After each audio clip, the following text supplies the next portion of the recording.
Selhurst Park in January 1995. We saw something that we've never seen that before, probably haven't seen that to that scale since. I think the linesman and the referee, I thought they had it spot on there.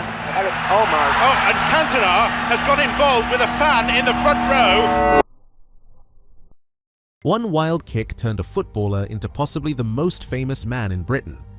The country froze in shock as newspapers splashed Eric Cantona's stunt across their covers.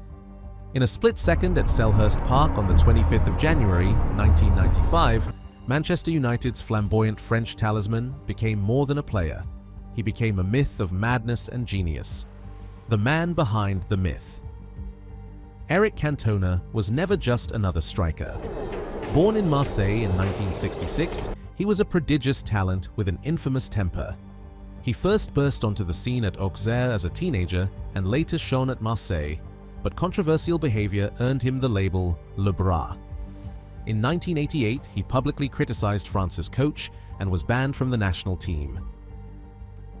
The following year, he was suspended by Marseille after kicking a ball into the crowd and throwing his shirt at a referee, leading to a nationwide outcry.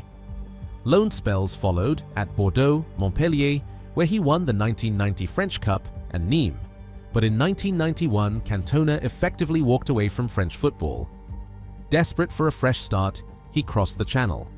A brief signing at Leeds United worked miracles. Cantona helped Leeds secure the old First Division title in 1992.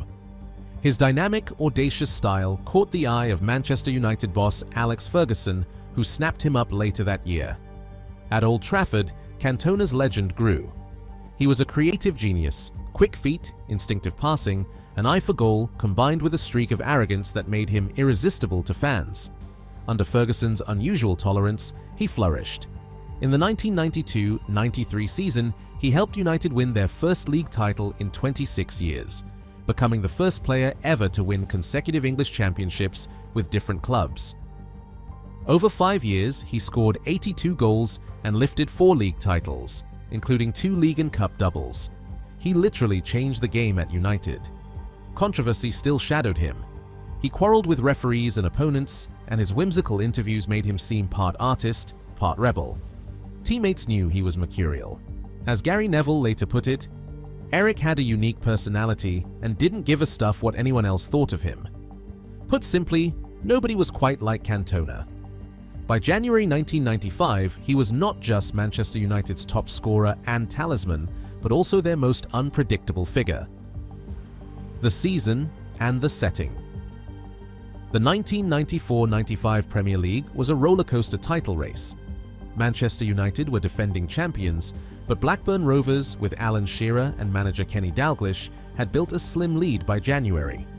Newcastle United under Kevin Keegan were also pushing hard, making every match feel like a final. On 25th January, United travelled south for a midweek away game at Crystal Palace's Selhurst Park, and around 18,000 spectators turned up. Palace were rock bottom and fighting relegation, desperate for any spark of success. United, though a point behind Blackburn, needed a win to stay in touch. The tension was palpable. An electric crowd, winter chill in the air, and the boy bands on radio reminding everyone that rebellious attitude was in vogue. In a way, Selhurst Park that night was as much a stage for British cultural energy as it was for football. The incident. From the first whistle, the match was fierce. Palace's defenders, especially left-back Richard Shaw, were instructed to mark Cantona like a rash. Shaw pulled and hacked Cantona repeatedly, and referee Alan Wilkie did little. At halftime, Sir Alex Ferguson famously shouted at Wilkie, "Why don't you do your fucking job?" Resuming play, Cantona's frustration boiled over almost immediately. Early in the second half, after another tussle with Shaw, Cantona turned and swung his boot backwards into Shaw's backside. The referee's assistant saw it instantly, and Wilkie had no choice but to show a red card. Cantona was sent off, his first dismissal in 6 months, but his 5th in total for United. This should have been the end of the story that night. Instead, as Cantona trudged toward the tunnel, the unimaginable happened. Walking past the tunnel entrance, Cantona was met by jeers from the crowd, including 21-year-old Matthew Simmons on the touchline. Simmons hurled insults at Cantona as he passed. Accounts vary. Simmons later claimed he only shouted, "Off, off, off," as Cantona went past, whereas Cantona's defenders said Simmons had yelled racist slurs at him. Whatever was said, it was the last straw for Cantona. In a flash, Cantona spun around, leapt over the perimeter wall, and sprang into the stands. The image is forever seared in memory. Cantona, legs outstretched like a kung fu master, delivering a flying kick square to Simmons's chest. Simmons flew backward into the seats. Cantona then followed up with a few punches. The assault lasted only seconds, but unleashed pandemonium.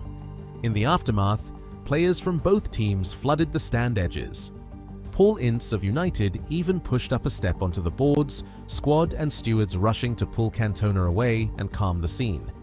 By the time police and reinforcements arrived, the stunt was over and Cantona was shepherded out to safety. Cantona also faced the courts. He was charged with assault against Simmons.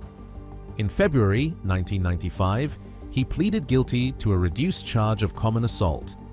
The court initially sentenced him to 2 weeks in jail.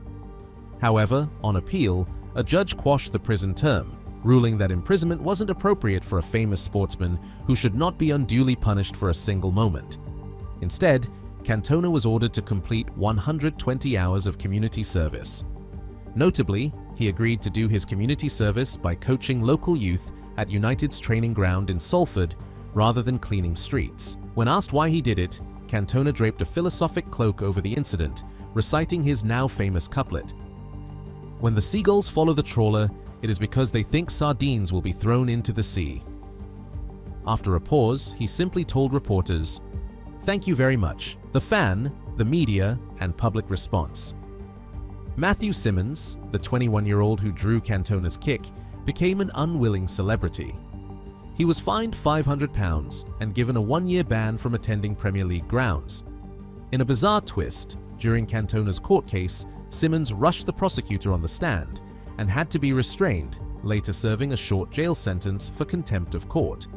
By the mid-90s, Simmons had largely disappeared from the football scene. Danny Baker, the outspoken radio host, infamously quipped that most fans found the incident funny rather than appalling.